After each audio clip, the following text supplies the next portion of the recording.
The UK 1956 penny, is this your hidden treasure? Hello, fellow numismatists, history buffs, and anyone who's ever found an old coin and wondered, is this worth anything? Welcome back to Coin Lore.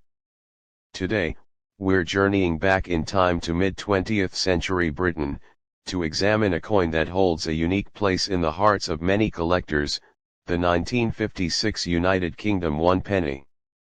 Now, at first glance, it might just look like any other old penny. It's big, it's copper, and it features a familiar monarch. But the 1956 penny has a story, a surprising rarity, and some fascinating auction results that could make you look at your old coin jar in a whole new light.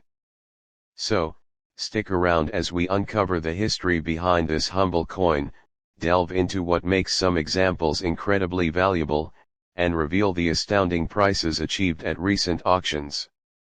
You might just be sitting on a small fortune. Let's set the scene. The year is 1956. Elizabeth II has been on the throne for 4 years, post-war Britain is rebuilding, and everyday transactions are still conducted with a mix of pre-decimal coinage. The penny, a large copper coin, was a staple of commerce. On the obverse, or head side, we see the beautiful, uncrowned portrait of Queen Elizabeth II facing right, designed by Mary Gillick. This youthful effigy would feature on British coins until 1968. Around her, the inscription reads Elizabeth II Deigra Brit Omn Regina Fide Def. This translates to Elizabeth II, by the grace of God, Queen of all the Britons, Defender of the Faith. A mouthful, isn't it now? Flip it over to the reverse, the tails side. Here we find the iconic seated figure of Britannia, helmeted, holding a trident and a shield. She's been a symbol of Britain for centuries, and this particular rendition, designed by Leonard Charles Wyon, first appeared on the penny in 1860. Below Britannia, you'll clearly see the date 1956 and the denomination 1 penny. So, what makes the 1956 penny special? Well, it all comes down to its mintage figures, or rather, the lack thereof, for a particular type of strike. For many years, it was believed that number 1956 pennies were officially issued for general circulation. The Royal Mint had ample supplies of earlier pennies, and there was no need to strike new ones for everyday use. However, they did strike pennies that year, primarily for 2 specific purposes: 1, proof sets. A very small number of pennies were struck in proof quality for inclusion in official collectors' proof sets. These are specially prepared coins, struck multiple times with polished dies on polished blanks, resulting in a mirror-like field and frosted design elements. They are exquisite and were never intended for circulation. 2 specimen strikes presentation pieces, an even smaller number, perhaps only a handful, were struck as specimen coins or presentation pieces. These might have been trial strikes or intended for internal archives or specific dignitaries. These are exceptionally rare. This limited production for collectors and special purposes is what gives the 1956 penny its allure and its value. Unlike pennies from surrounding years, which were minted in the tens of millions, the 1956 circulation strike is essentially non-existent. So, if you find a 1956 penny in your change, or in an old collection, what does it mean? It most likely means it's either a genuine proof coin that has escaped its set and, unfortunately, likely picked up some damage over the years. A very rare specimen strike. Or, less commonly, a mule coin, though this is highly unlikely and would require expert verification. The key thing to remember is that any 1956 penny, even a circulated one, is intrinsically rarer than pennies from other years.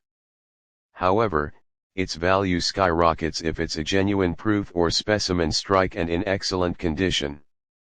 Identifying a genuine proof coin, especially one that might have been handled, can be tricky. Here's what to look for: 1. The P mark, not a mint mark. Some 1956 pennies, particularly proofs, might have a small p above the date on the reverse. This isn't a mint mark, as all UK coins at this time were struck at the Royal Mint in London. It's believed to be a private mark used by the Royal Mint to distinguish certain strikes or batches. While not definitive proof of a proof, it's an interesting feature to note. 2. Condition. For a proof coin to retain its value, it needs to be in pristine condition.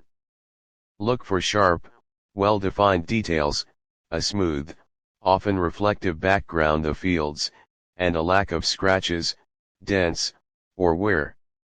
Circulated proof coins, even rare ones, will see their value diminish significantly due to wear and tear. 3. Edge. The edge of the 1956 penny should be plain. If you believe you have a genuinely rare or high-grade 1956 penny, your best course of action is to have it authenticated and graded by a professional service like PCGS, NGC, or the Royal Mint's own authentication service. Their experts can definitively tell you what you have and assign it a grade, which is crucial for determining its market value. Now for the exciting part, the auction results. This is where we see just how much these rare pennies can command. Auction Showcase 1, back in 2013, a truly exceptional 1956 penny, graded as PCGS PR65 Red Brown Proof 65, which is an outstanding grade for a proof coin, sold for an astonishing £8,400, approximately $10,500 at a St. James's auction sale. This was a beautifully preserved example with excellent strike and minimal toning. Auction Showcase 2, another notable sale occurred in 2021. A 1956 penny, graded NGC PF64 Red Proof 64 Red, described as having sharp details and excellent eye appeal, realized £4,200, approximately $5,250 at a Dix Noonan Webb now Noonan's auction. While a slightly lower grade than the previous example, it still shows the incredible demand for these coins. Auction Showcase 3, even circulated or lower grade examples of genuine 1956 proofs can still fetch respectable sums, often in the hundreds of pounds, simply due to their rarity. For instance, a proof 1956 penny that has been circulated and might only grade out as a PR20 proof 20 or similar, could still sell for £200 to £500 at auction, depending on its overall appearance and the specific auction. This shows that any genuine 1956 penny is worth investigating. These results clearly demonstrate that the 1956 one penny, particularly in high-proof grades, is a highly desirable and valuable coin among collectors. Its limited mintage and the fascinating story behind it contribute to its allure.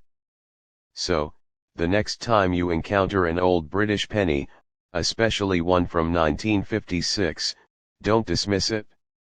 Take a closer look. You might just be holding a significant piece of numismatic history, and potentially a very valuable one at that. Thank you for joining me on this exploration of the UK 1956 penny. If you found this video informative and exciting, please hit that like button, subscribe to Coin Lore for more fascinating coin stories, and let us know in the comments if you've ever found a valuable old penny.